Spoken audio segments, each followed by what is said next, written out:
Hello, everyone, and welcome to SuperCon Online or SuperConline, however you want to say it. Today, we are talking with comic book artist and writer, illustrator, all-around good egg, Clara Meath. How you Hello. doing, Clara? I'm doing great. It's awesome to be here. Good, good. Give you a little Clara's bio. She's originally from the DC area, lives in South Dakota now, was part of the first graduating class stumbling over my words here, at the Savannah College of Art and Design at the Atlanta campus for their Sequential Art program, which is the highfalutin term for comics, in case you didn't know. Not only was she the part of the first class, she was the valedictorian of the first class. Well, it wasn't the first class. Oh, it wasn't?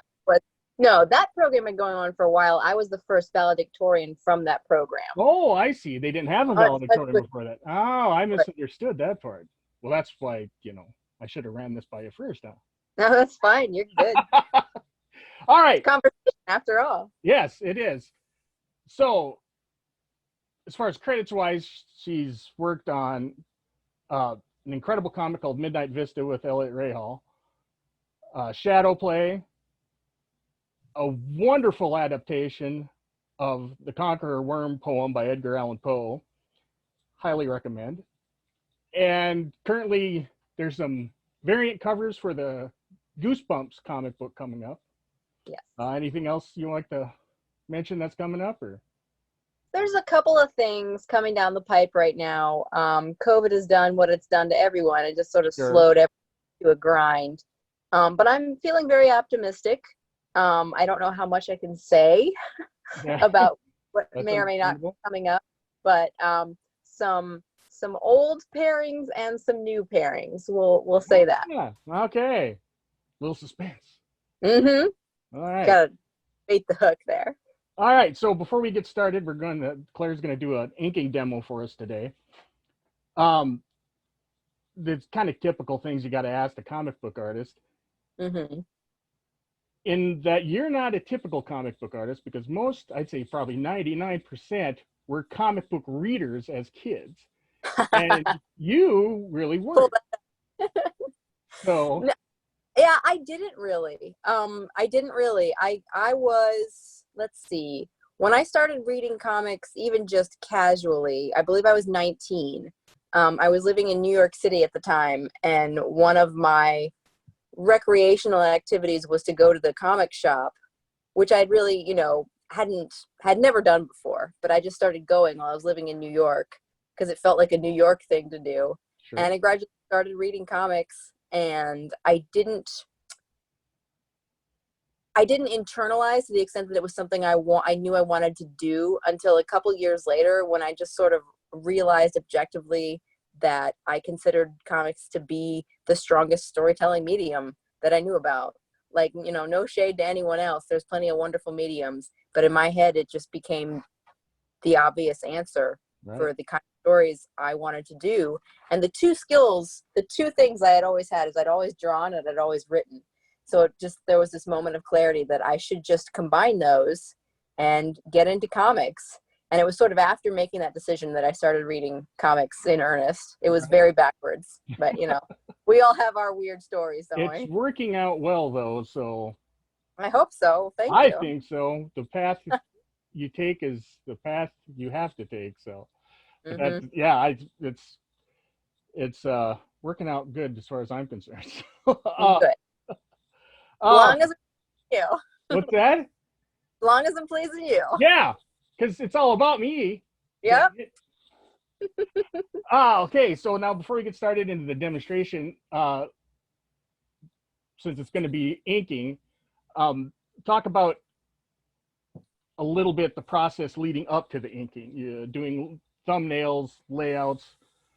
Sure. So I brought some samples here of what that normally entails. Let's see. I have here the process work for the first page of Midnight Vista issue 3. So this right here, I don't know how well you can see it, is the thumbnail for that particular page. What I usually do is I will break down the script into a sort of almost like computer code, so that I can get a very quick sort of reference point to really understand. And I'll just say things like reaction shot or, you know, establishing shot, just to give myself quick reference points. And from there, I will usually just do the panel borders, figure out the size and shape I want. They themselves contribute so much to the storytelling. I like to sort of start with that and have that element locked down first. And then I will do the actual drawings and get everything laid in there roughly, but still enough to understand the perspective and things like that. If you don't get the perspective right in the thumbnails, it will change a lot when you get to the pencils, and that will change your composition. So that's something you need to be aware of up front. I also will give myself little edits, little highlighted areas that I'll do digitally before scanning this in and printing it out enlarged on a full-size page to do the pencils. This is a printout of the original pencils because I believe the originals to this sold. I don't have them. There's a sticky note that says sold, so I'll take my past me's word for it. These are the final pencils for that same page. Again, I hope you can see it okay. Mm-hmm. Looks good. Once again, I do end up with a little bit of edits, things I can change up digitally, again, after I scan it before moving forward to the inks. So that's that stage. And that the pencils take usually a little over half a day, I find, but you know, obviously pages vary so much. That's a very broad generalization. And here last is the final inked page. Again, it doesn't really fit on the screen. This is still one of my favorite pages that I did from this series, mostly because of this very fun establishing shot. Mm-hmm. And this fun little modular home in this New Mexico trailer park, I believe it was. So that's pretty much the process. Did this bring up any questions? Not right offhand. I guess we'll go to the demonstration and show how you actually. All right. But what you do is you scan in your pencils, then you print a separate copy of that to ink over. Yes, because what you have is the material you want to pencil on is almost definitely going to be different than the material you want to ink on. And it also gives you just the safety of not working over your original pencils. You can't ruin anything. If you have to restart, then you can easily restart. You know, nothing is lost or damaged. And it gives you 2 originals to sell. Well, there you go. It's perks all around. All right. We're going to do this? Let's do this. Yeah, let's try and get this going. I got this set up here. Get rid of that. This is not my normal space, so I did my best. Flip that around.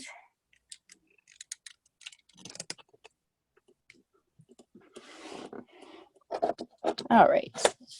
Looks like you can see that. That's much smaller than I'm used to there. But all right. So let's see.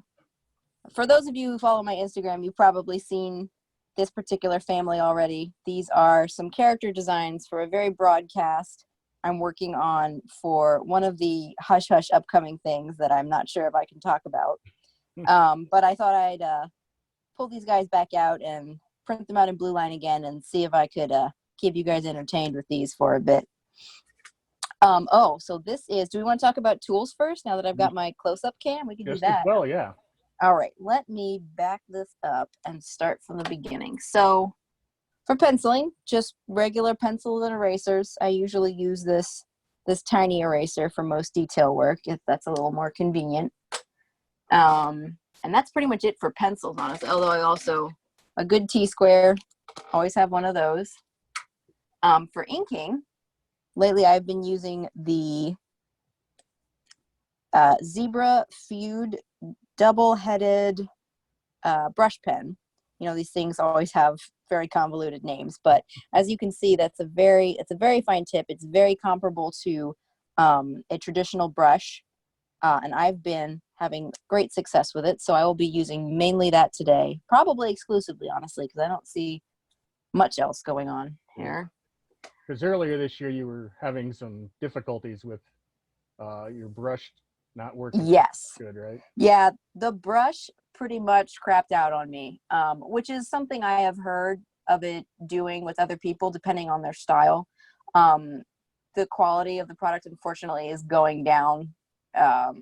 And while some people still use it quite efficiently, they have a very different style, like a much more of a dry brush, or like wide lines, heavy line weight. Mm-hmm. And I was using it for very sort of fine line work, so it wasn't really it wasn't performing as it had previously. And I have been able to branch out into these other tools that have actually been working really well for me so far. So I'm really grateful for that. Good. This is another one that's just for like filling in large black areas. The permopaque marker. That's a very good one. It's basically like a Sharpie, but it's archival, so it won't fade or turn purple with time. So it's a good art tool. This is one of my favorite new things. This is a wonderful white marker, the Posca. It's really good for like negative work, spotting whites back onto your blacks, or cleanup. It's very difficult to find a white ink that's opaque enough, and this one is very opaque. It works very well. I'm in love with this tool. Let's see. Also got some nibs. I probably won't be using these today. These are mainly for things like, these days I just use these for speed lines and trees pretty much. But I enjoy them. They're fun. They feel very old world. I use them for nib spatter sometimes, like one of these, to create very controlled spatter, as opposed to the next tool, which is the toothbrush, which is more of a wide sort of spray. Right. You have less control, but it's more impressive. So it's just a question of what effect you're trying to create. And finally, here is the brush. I use this, the older brushes now mainly for just like dry brush. So to create like a rough texture, like if you saw my Instagram earlier, the spaceship with like the textured sort of grubby sides, Yes. that was the dry brush working on that. So that's a great tool just to have, just to sort of top off a textural sort of piece. So using this tool, I'm going to start working on here. And what I usually do is I usually start with the containment line, which is the line around the outside. And I apologize, I'm not warmed up, so this may be slow. No problem. There is normally a bit of a warm up with inking. You got to sort of talk your hand into it sometimes. Oh, I'm off the frame there.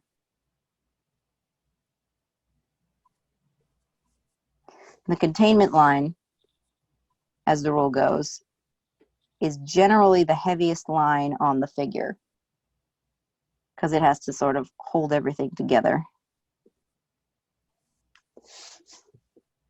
Get this little tufts. Nice thing about brush, or comparable tools in this case, is that it handles hair very well, because it's capable of those very fine lines. So that's something I really enjoy doing with a tool like this. There we go. Tell me if I fall out of frame. I will let you know. This is a different setup for me. Yeah.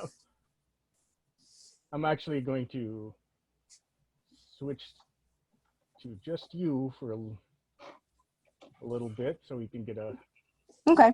larger view of what you're doing. So what's the difference in the papers between your pencils and your inks?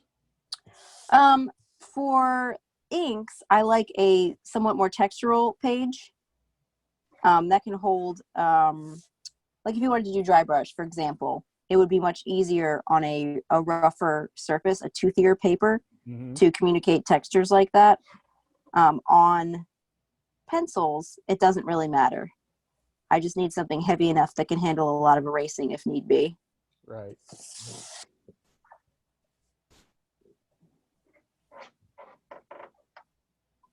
And if you go to Claire's Instagram, she does have in her stories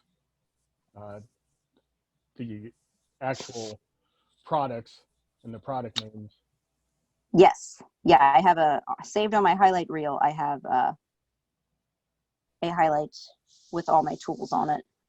And you should go to her Instagram page anyway, because there's great stuff there. I'm there all the time. That's because you're awesome. Yeah, shush.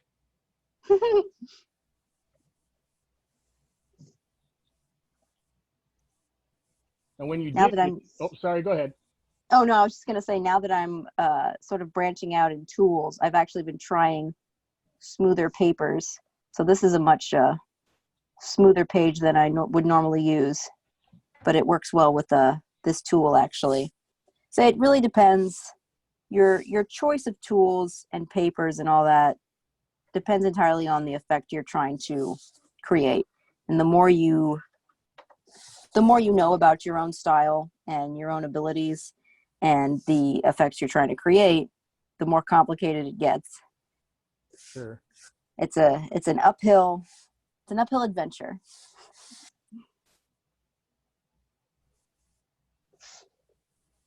Well, increasing your skill sets is always a good thing, though. So. Yes, absolutely. I think that's what I've been learning lately, is the main thing to remember is that in any industry, at least in one in which you want to be good, not just passing, it's important to keep in the forefront of your mind that there's no such thing as arriving. Right. You have to keep ramping it up, keep targeting your weaknesses, right. Keep practicing and branching out. Well, and You'll never be sorry. Yeah, it's much the same as any skill, whether it's an athletic skill or whatever, is that as long as once you have your fundamentals down, it's never a bad thing to branch out and try new things, because you Exactly. might find that one little deal that opens a whole new vista for you, if you will. Right. So when you did get into comics, Mm-hmm. the ones that really grabbed you? The first one I loved was Hellboy. I think that was a lot of people's gateway comic, I think. Mm-hmm. Because I had seen the movies and I had liked those. Those had been like my favorite movies in high school, but I didn't know anything about the property. So I got into those when I was living in New York. Hold on, eyelashes are happening. All right. Okay, there we go. Some things you have to just, everything else has to stop. Understandable. Man, I just completely lost my train of thought. What were we talking about? Hellboy was your first kind of comic influence. Yes. And I mean, I'm finding there's a distinct difference between like influences that just sort of inspire you and influences that you become like, you know. Right. There's practical and just influences, and then there's just like enjoyment influences. I think, can't think of a better term right now because I'm inking, of course, but in the case of Hellboy, nobody should try to draw like Mike. Nobody. That's his deal. Yeah. Well, plenty do, but yeah, I know, but they should not. You're right. Can't argue with that. Well, I remember reading, or it might have been it was a video of interview with Frank Frazetta years ago, where they asked him why he didn't teach or start a school, and he said, so then we'd have a whole bunch of people that painted like me. Mm-hmm. Paint like you want to paint like you should paint. Yeah, that's the difficult thing about teaching, is to not just make little clones of yourself, because that's all you know. Right. That's what always scared me about it. People ask me questions, and I was like, well, I mean, I can tell you what I do, but it's what I do because I found it. Like, it's not going to be as powerful for you. You need to find your own thing. Right. That's all it is just finding it. Mm-hmm. I mean, it's good to have someone who knows the fundamentals again, to show you here's a good base point to start, but when you find your way, go your way. Right. Exactly. Yeah. And yes, absolutely. And again, that's the whole thing. I'm jumping around like a crazy person. This is funny. I'm probably distracting you too much. No, it's fine. I'm always sort of weird inking live anyway. It's a very complicated thing to do live.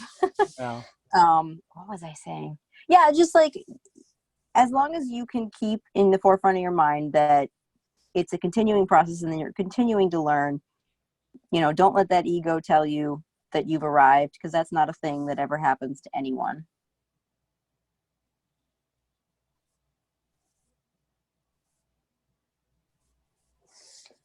These were fun, doing the studying on these, trying to, you know, create my own sort of version of like, what does this anthropomorphic animal look like? You know, how much of the actual anatomy am I going to take? You know, something like this, there's so many decisions to be made about, you know, which direction you're going to take this. Is it going to be more naturalistic? Is it going to be, you know, very human, like the ones that are just like have animal ears and that's about it? Right. Or is it going to be like very, very naturalistic and they are walking on all fours and stuff? So you have to sort of find the version that works for you, the one that's going to work with your style and it's going to be comfortable and readily reproducible for you, and also one that works for the characters. So this was an interesting new additional set of challenges coming up with these.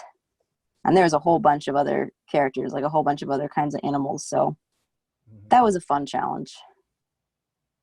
Yeah. There's pages and pages of figuring out the underdrawing for these characters, for example, like, you know, how many heads tall they are, just the size, the general shape breakdown. So with any bipedal character, it's usually like the head, the chest, the pelvis, how long the legs are, stuff like that. Sure. And just to break that down into an easily mappable set of shapes that you can recreate consistently and have that chart, you know, in front of you when you're doing the characters, right, so that they look consistent.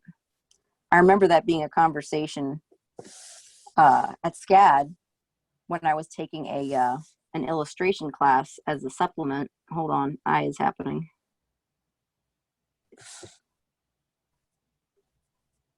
There we go.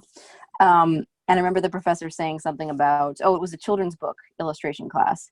And the professor was saying something about, now you all need to make sure your character looks the same on every page. Those of you who are visiting, you know, from Sequential Art, take this for granted. You have your character design in front of you all the time because your character has to always look the same. And all the illustration students were looking around like, what is he talking about? I was like, oh, this is where we stand out, I see. Well, that also goes to the point of having a nice base of knowledge, because if it's something that maybe you're not directly want to go into, but you can take different things from, you know, like animators always do big character sheets and all different poses and like that. And that's, you know, if you're going to be doing anything repetitive, it's nice to have something like that. Yeah, absolutely. And you never know where something's going to influence you too. It's like, hey, that one thing that we did, I can use that somewhere else. So yeah, some people. Go ahead. No, I was just gonna say that's what you said about not knowing what's going to influence you is so true. I was just thinking the other day, there are still scenes from movies that I haven't seen since I was like 8 or something that I think about in certain scenes. Just the visuals, they stick with you. Right. If you're that type of visual person, those things stay with you. And I could look that up today and tell you what happens in the scene, because I remember thinking like, oh, the muscles looked very interesting in that shot. Or it was like, that's an interesting angle. You know, like even as a kid, you know, you start thinking in this way. Sure. That was going to lead into something else, and then I forgot what it was. Oh, I know what it was going to be. This is a good one. So I said that out loud. That. This is a good one. Right. I've pretty much concluded in my own mind, at least for myself. I don't know how true this is across the spectrum, but I find that comics is made up, or drawing specifically is made up of 2 things, muscle memory and a learned way of seeing. And that's kind of all it really is. It just becomes a way you look at the world in order to understand it and its shapes and its motions, really. And then the muscle memory is just teaching your hand to do it. And your head is always going to be ahead of your hand. You need that to be the case. It's always frustrating, though. It's always very frustrating because in your head, you see the way it should be, and your hand can't make it happen yet. But that's what keeps you moving forward. You know, and that leads into something I was going to talk to you about, is that a lot of people, seems to me, have a misconception about artists in that it's all about talent. Mm-hmm. And talent obviously is a factor, but it's skills. And skills are something that get better the more you do them. So for years when I was growing up, of course, I grew up in the middle of nowhere, and we didn't really have any art instruction or anything like that in school or anything. So it would have been nice to have someone who understood that to explain it, So the difference is very important. Like, talent is definitely valuable. I don't think the longer I do this, I don't think I'm particularly talented, but I do know how to work hard, and I think that is what makes the difference. Right. You can have a lot of natural talent, but if you don't work it, it's not going to carry you very far. Exactly. And honestly, and I was talking to someone earlier who's been in the industry much longer than me, and he was saying, like, the ones who come in with a lot of actual talent, unless they work it real hard, they don't actually last because they're so used to being able to coast on that. It's the ones that come in knowing how to work that are able to make it happen. Hard work without talent is nothing, and talent without hard work is also kind of nothing, unfortunately. And again, that's analogous to athletes, any sort of sports too. Is there's guys that they weren't necessarily the talented, but they had the hustle, and what that happens to be. So. And it's the same, and it's even the same thing with singing. There's people that don't necessarily have the best natural voice, but they've worked hard to make that the best voice they can have. And it's but some people seem to think that, if you have singing lessons, well, that's kind of cheating. I'm not sure how, but everyone needs to learn. Yeah. Good. That's only cheating if you've never done anything hard in your life. Yeah, exactly. So no one comes out of the gate knowing how to do everything. So. Exactly. Especially with something like drawing, like I was saying earlier, like how much of it is just muscle memory? Like the idea that you can be born, you're not born with muscle memory. Right, exactly. You're just not. Now you can definitely be born with, this is my understanding of talent. You can be born with a personality proclivity to be able to get good at something very quickly, but you're not automatically good at things in most cases. There's geniuses and there are savants and all that. That does happen. But for most of us, it's something you have to hone, even if you are naturally good at it. Right. And when you are naturally good at it, again, that's when you should actually be more on your guard. Yes, exactly. And that's, and even, let's go back to Frazetta, for instance. That there'll never be another Frazetta, not just as far as stylistically and everything, but how the guy never used references.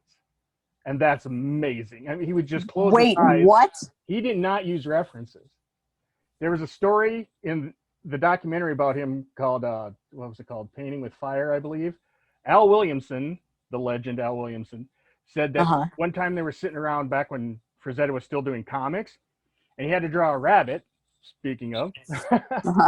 And he said, I've never drawn a rabbit before. And he just sat there and he closed his eyes and he opened his eyes back up and he drew a rabbit that looked amazing. Okay. I mean, that's insane. I mean, that's a photographic memory is what we're dealing with there. It is. Man, that would be awesome. But at the same time, he did thumbnails, he did layouts, and he constantly worked at what he did. Yeah. So it wasn't just that he had this freakish ability. Right. He put in the work too. Yeah, absolutely. Oh, he did so many thumbnails and layouts too. Like I have one of the art books, the sketchbooks, and it's just so many. Like even for just one thing. Like I know that's actually fairly normal. I tend to have an idea in my head starting out, before I even start a thumbnail. So I don't usually do that many designs. I usually only do 1 or 2, but he just do so many. And I'm looking at these and it's like, this is starting to feel redundant, dude. Just like draw the picture. Right. Well, and that's also part of the reason he probably didn't have to use references, because he just, again, he kept working at it. Mm-hmm. And he knew when something, he was so good at portraying physicality. Mm-hmm. Like, you know, say you look at someone like Boris Vallejo, whose technical skills are amazing, but they always look posed to me.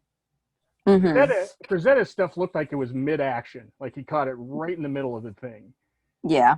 And that's, you know, my personal opinion anyway. So, but you get to know, and this kind of goes to your rabbits too, as far as the characters and your other critters you've been doing. Mm-hmm. How you lay out the bodies informs the character also. So, Right. and he had such an intuitive ability with that I'm sure when he did all those sketches and thumbnails and layouts and all that stuff, that he would catch in that process where something just didn't quite look right to him, and then by the time he got to the painting, it was a Frazetta. So, exactly. And some of his choices, like you look at them and you're like, I mean, this is awesome, but how is this what you settled on? And then you look at it, you know the ones I'm talking about. It's like, seems like just a very odd choice, sir. But then you look at his studies and his thumbnails, and you're like, oh no, you're right. That was the best option. Mm-hmm. Yeah, but again, that guy was a freak of nature. Yeah, he super was. Because he had that innate deal, but again, he worked too. He worked, mm-hmm. did the job. You got to do both. Yep. Well, so let's go back to influences then. Mm-hmm. You know, got into Hellboy. What currently is inspiring you as far as you're just now discovered older stuff, newer stuff, whatever? Mm-hmm. Well, I brought a big old stack of books. If you want to switch over to that, let's do that. Do that right here while I'm close up. All right, let's start with some classics. Always amazing. There you go. Rita Kira. I love anything that is effective standalone, just line art. I mean, granted, there's plenty of tones. It's the manga, but I love the respect given to just line art by projects like this.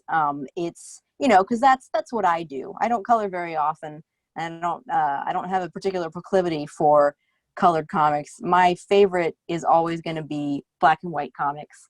Right. I love that. And speaking of end of the classics, always with this guy, Jeff Smith. Incredible line art again. Such strong uses of whites and blacks. He knows really well how to compose a scene so it reads really clearly. Again, like that it works without color. There's plenty of people who their work does not work without color. Mm-hmm. So the fact that he knows how to do this, he knows how to always pull it together. It's always fabulous.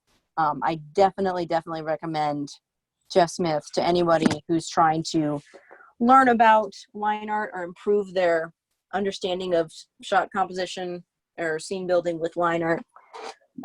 Little off the beaten path is Junji Ito, the Japanese horror manga artist. Oh, okay. Yeah, now I'm familiar with that. I have to open this carefully. All right, this one's safe. This book particularly, I won't try to pronounce it because I'm not Japanese enough. Right. But this book in particular has some of the most upsetting things I've ever seen in my life in it. And I love it. All right. I'm going to check that one out. I've never read that one. Oh, yeah. Well, you've been warned. Speaking of, last one for just line art. Craig Thompson, who we all know from, you almost can't see it there, fame of Blankets, that well-known graphic novel. Yeah, that was excellent. This is incredible line art. Wow. I could just look at this for hours. Such fun storytelling. Like even just this page, this action scene. Such fun storytelling. Such a love of the medium comes through so strongly in what he's doing here. And this is, as far as I know, this is all brushwork. It's just gorgeous. I love this book so much. This is one of the ones that hurts to look at. It's just so beautifully done. So I recommend that. He always does good work. This is probably the newest thing on my radar. This is Wild Blue Yonder drawn by Zach Howard, who is my new hero. This is some of the coolest stuff I've ever seen. Ooh, Nice. He is such an incredible artist. He is absolutely an amazing, amazing artist. And he's one of the ones I was saying earlier that I was talking to about, talent versus work. And he's just a grinder. He just knows how to sit down and teach himself things and get the work done and get himself to where he wants to be. And he's never going to stop. Like, he knows that's an unending journey. And it's so inspiring to me. And I just look at these faces. Like, I love this work so much. These giant detailed pages. Huh. This book is so full of explosions. Yeah, So I picked that one up too. definitely, absolutely check that out. Cannot recommend that highly enough. Sorry, this chair is so loud. One of my redo the whole thing now.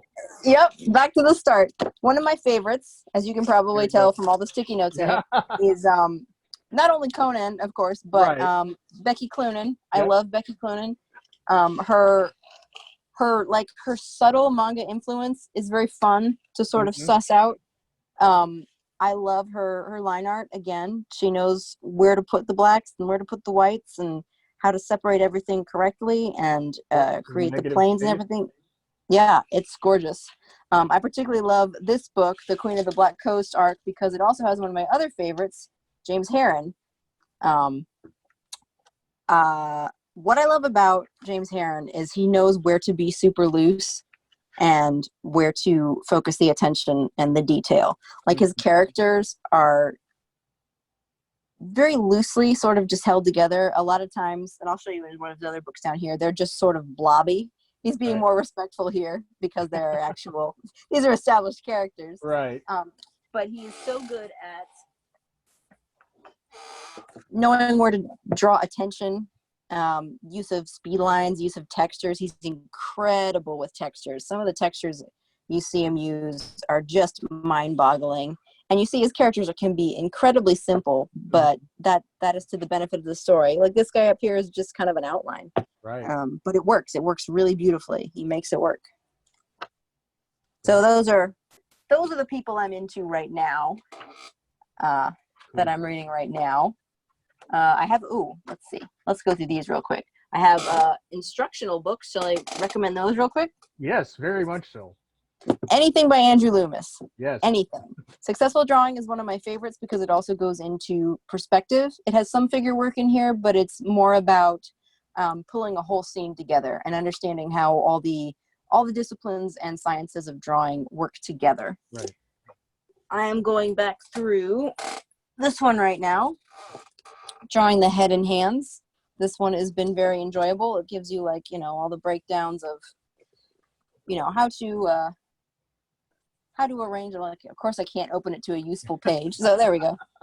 Just the anatomy of the head, the structure of the head. I'm working on going back through that. Here's the muscles. Oh, see, here's some of the pages I'm working on as I figure that out. So trying to ramp that up. So like I still do this. I do stuff like this. I try to work on stuff like this every day. So it is a never ending adventure. Right. Also figure drawing. This is more about figure work. This is good for learning full body proportions and stuff like that. And I think I have most of these recommended on my tools reel on Instagram as well. Mm-hmm. Any Scott McCloud book. This guy knows what he is talking about. He breaks down just sort of the visual language of comics, why they work, how to think about them. I've lent that out to many people myself. Yes. Yeah, absolutely. People that are not comic people and said, all right, you better read this first. Yes, I was just going to say, this is the book I would give to someone who is trying to get into comics or just looking to appreciate a new medium. That's very much a good overview. And this, I'm just now getting into this. I'm trying to hone up on my perspective as well. This is the one Zach Howard recommended to me, so I am going back through this. sort of, this is one of the most complicated breakdowns of perspective I've ever seen done, but it is a complicated and absolutely vital aspect of drawing. I find if there is one thing people avoid about drawing, it is understanding perspective, which is a No shame doubt. because it's the literally most important part. Yeah. No question. You can't construct a scene if you don't understand space and depth cues and horizon lines and all those things. It's easy to try to skip over that. And I've seen so many people try to do it. You can't skip this. You can't build a body without a skeleton. It's not going to happen. Right. So But that's my then- giant pile of books that I brought. All right. And you, funny thing about perspective, though, as important as it is, it took artists till the Renaissance to figure it out. Right. You know, you see these amazing sculptures from ancient Greece and even further back than that, and they had such a grasp of proportions and everything like that. But those flat, weird paintings and Right. portraits and everything for so long, and then Yeah. boom. And once somebody unlocked that, then it was full speed Exactly. ahead. And that's what it does for your work too. Yep. Yep. Yeah, that does make me laugh. I was just thinking about that the other day. I can't, like, it's easy to get the perspective right when you just have a single standing figure. That's Sure. easy. Yeah. Now, do you do, other than like coloring, do you do much digital stuff or? So like I was showing you earlier with the thumbnails and all the stages of the piece, I do use Photoshop to, you know, transition the pages to different stages. I will use it to, you know, size up the pages and also, you know, do the blue line or the pink line or whichever version of it I'm doing. So it's definitely, there are digital aspects. And I think even the most traditional artist now, I think, uses some digital aspects transitionally like that. Right. But I don't know how you avoid it, really. Yeah. It's the age we live in now. It's inevitable. But I don't think I've done any digital drawing per se, except for a little bit of dabbling. I'm sure I will get into it eventually. But for the most part, like, again, like I was saying, like Zach Howard, within the last few years started doing his pencils digitally. And I know that's something, and, you know, as long as the final stage is still the inks and the inks are traditional, physical, Right. that's fine. So I sort of suspect that is the trajectory I will find myself on in the near or near to distant future. Sure. But even that will not feel like, you know, it won't feel like quote unquote a betrayal. You know, I feel very, very strongly about my, it's a lot of my income as well is, you know, selling original Right. art. So Right. I have to stick to that for the time being. And I love it. I love it. And since you mentioned that, Clara has a ton of stuff available for sale, prints and fan art cards and stuff like that. If you go to her Instagram account and message her, there's and so much great stuff, and you'll get a little bit of a discount rather than go to, was it the Store Envy store you have? Yes. Right. And if you want to see everything organized Right. nicely, go to Comics and Art by Clara Meath on Store Envy. So you can see everything in a nice little online shopping mode. And you are certainly welcome to order there if you want. You'll just save a little money if you talk to me directly. And since we're talking about that, I'll show some excellent examples. I got them over here. I'll just turn the camera a little bit. For instance, she has sketchbooks, yearly That's right. sketchbooks, which are excellent. Figure out which way I'm going here. Excellent to see the process and to see the progression of an art. That's true. Yeah. It's, you know, Most of those. Go ahead. Oh no, I was just gonna say, just most of what's in those is my daily warm-ups, like I was talking about, like I was showing you in the Loomis book, the studies I do. So most of the, you know, in those books is basically art that has no reason to be seen otherwise. Right. But it's, if you're interested in the process that people go through, you know, and everyone's a little different, obviously, but, and if you are someone who's interested and maybe getting into it yourself, it's good to see things like that. Good to see examples of the work you have to put in, because there's always those, well, you know, I could probably do a comic and or whatever it is. I could write a novel. I could do this. Then when it comes right down to it, I don't want to do that. You know, those people that, hey, I have an idea for something. How about you draw it and Yeah. or you write it and I'll just give you the idea, stuff like that. But here's another example of a full page from a Kickstarter comic called Quarantine, which is excellent. It was a really great concept. It really was. It was just story-wise and art-wise, because there's 28 pages and then 28 different artists. Is that correct? I believe so. Something about that much at least. Yeah. So that's just that. I just love that idea so much. So, and here's an example of one of the fan art cards. This is Edgar Allan Poe, one that I have. And she has Dr. Crusher from Star Trek, The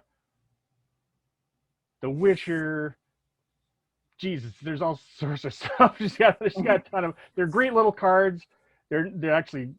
I want to frame this at some point, but they're nice little thing, put a little frame in them, but there's a lot of those. Bigger prints include things like this octopus. Oh yeah. And I'm a cephalopod fan, so I had to get one of these. And now I'm flashing back to having sold you all these. And here's the gas mask. There's different color variations. There's like a teal one, and what's the other one? There's a couple. The only one that's ever sold is that one, though. Oh, really? Yeah. It's funny. That was my first instinct, that pink one, for whatever reason. Oh, yeah. But logically, I was like, well, it should be green or something, you know, it should be toxic. And right. then I tried a couple of things, and they all looked pretty good. So I was like, fine, I'll just splurge and have a bunch of these available. And that's the only one that ever sold. So that was my lesson in trusting my first instinct on that one. I think it's the juxtaposition of the pretty red flowers and the, oh my God, what went wrong here? Right. Yeah. It follows the theme of juxtaposition. Yeah. I guess that makes sense. Plus, it's the most natural flower color, I think. Yeah. There's like a green one and a blue one. And it's like, I mean, flowers aren't usually those colors. I don't know. Then I have this nice little original inked piece. I forgot you had that. Yeah, you're gonna do this as a fan art card too, eventually. I think so. I think I forgot about him in the rush. I think I still have the pencils to that somewhere. Oh, we lost you. Clara? Well, until we can get Clara back here, I'll continue to show more of this. This is obviously Conan the Barbarian. We're back now. You dropped off for a second there. All right. Sweet. So this is Conan the Barbarian, the Robert E. Howard character, one of my first literary heroes when I was a boy. And in addition to that, this was the first thing I ever commissioned from Clara. I'll move the camera here. It's a scene from Robert E. Howard's short story, Tower of the Elephant. And it is frickin' gorgeous. And you have this available as a print as well with some tones to it, correct? I do. I don't think it's up on the store. I can put it up, though. Let me leave myself a note. I actually think the octopus is not up there anymore. Oh, really? Hold on. Add octopus and elephants. I spent like all yesterday updating that stuff too, and it still got past me. Well, you do have one or two items that you have to keep track of. So. And they are growing all the time. Ugh. I'll try to do that. A couple of the things are actually going to be on back order. Like I know I had to reorder Conquer a Worm like yesterday. COVID and all, I wasn't in a huge hurry to, replenish my stocks because I figured. Right. Oh, dropped out a little bit here again.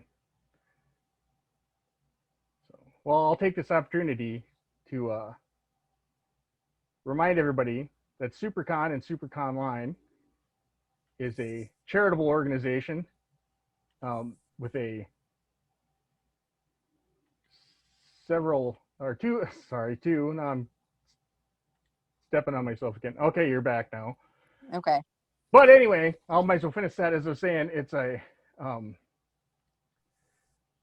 charitable organization focused on education, and by putting on these cons and putting on events in the Sioux Empire area, it's basically encouraging creativity and being able to express yourself in all the different ways that used to be, I was just reserved for the nerds, things like gaming Mm-hmm.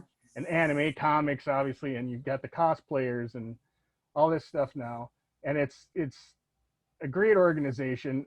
They also partner with Reach, which is a adult literacy organization out of Sioux Falls as well. And they also work with the JY6 Foundation, which is an organization that works toward helping research with pediatric and cancer and leukemia. So two fantastic organizations that when you go to SuperCon and engage with them and send them a few dollars if you can, then it helps out these other places, and send them a few dollars if you can. It's just every little bit helps, of course, and it's just great to have organizations like that are here to help rather than just trying to do everything just for themselves, which is a common problem. But let's not get into that. Yes, all very good. This is good not causes. this is not a pundit show, so I'll keep my trap shut beyond that. But yes, I just lost my train of thought. But anyway, so yeah, please check out all those organizations.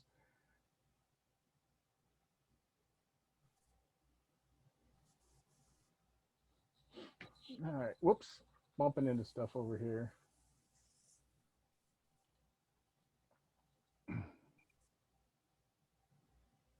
And also, if you go to Claire's Instagram, every Monday at 6, or she schedules an inking video, Yes. a live video like this, and those are just great to watch. Even if you're not interested in learning about it, which why wouldn't you be? Come on. I love watching people work. It's a relaxing process. It to me, watching that, and I don't feel the guilt of like hovering over someone's shoulder when they're doing it. Right. I get that. Yeah. Those streams are really fun. I've got really wonderful fans, obviously. Yeah. Case in point. But they're wonderful. They all tune in. We all chit chat in the comments. It's a good time, and I try to be informative, and it's usually funny in one way or another. Somebody usually finds a way to make it funny. Sometimes I do co-streams with fellow artists, so those tend to be very informative if you're interested in learning about, just like the artist world and lifestyle and their experiences and their thoughts on the medium. So that can be very entertaining as well. I've definitely enjoyed doing those in addition to the solo ones. But yeah, y'all should come around sometime. Definitely. Check out my live streams. And if you want to check out, and they're all still on there. They're all saved on there. If you go to my Instagram, you can find them in my videos. Cool.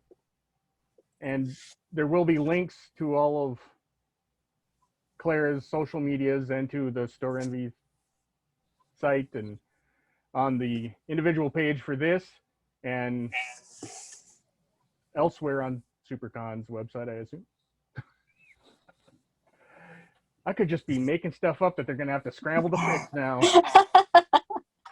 Well, quick, get me a pony. Yeah, sweet. I want a trip to Europe.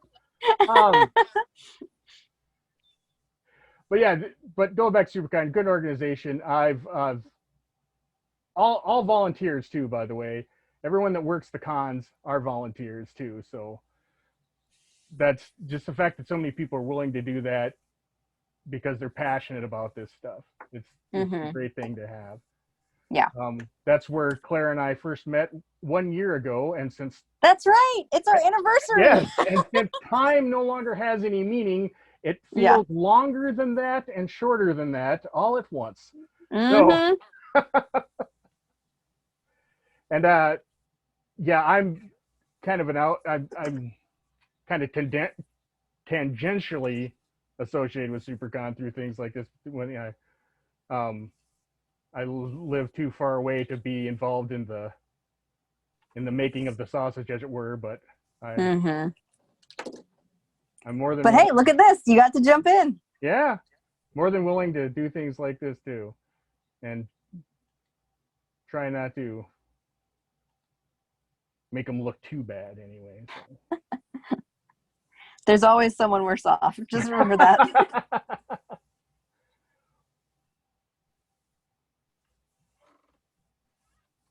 Well, we're coming down on that 1 hour mark. All right. So. Is there anything left that we forgot to talk about? I don't know. If there's something you'd like to talk about that we didn't cover. I don't think so. I think we covered everything we talked about preliminarily, at least. Anybody you want to tell to pound sand or anything like that? Or... Wait a minute. Maybe I should have said that. No. I'll just say no. All right. Sounds good. Look up those books I recommended. Yes, definitely. Learn art. That's my advice. Yes. Go learn art. And anyone can do art. Yes. Don't think it's don't worry about talent, don't worry about that. You do art. And if no one ever sees it, it's still art. Right. And it's very good for your brain. Very good for your brain. Yes. Nah, my brain needs all the help it can get. So. Don't we all? Yeah. All right. Well, that for such a short time, you've done an amazing bit of work there. Oh, well, thank you. This is a very awkward position for me to work in. I'm sure it was. You're a bit of a machine yourself, constantly going at it, getting self-improvement. I try. And to, most people, they would think, what does she need self-improvement for? That's pretty dang good right now. Can always be better. Exactly. So, but yeah, you're just, constantly grinding out work. You're constantly showing new things for different people. And are you open for commissions right now or no? It really depends. It depends on mostly how big they are. I would say always feel free to contact me if you have commissions questions.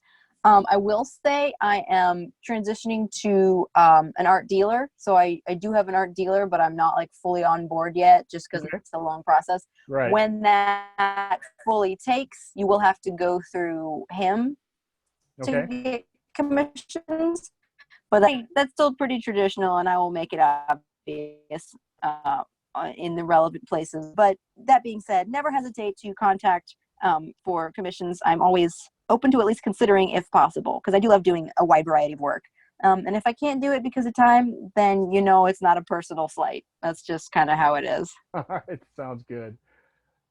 Well, how about you flip the camera back over and for just a second here, and we'll wrap this up.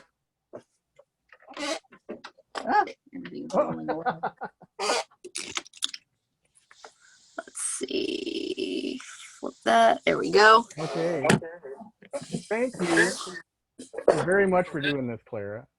You are very welcome. It was my pleasure. I hope you had a good time.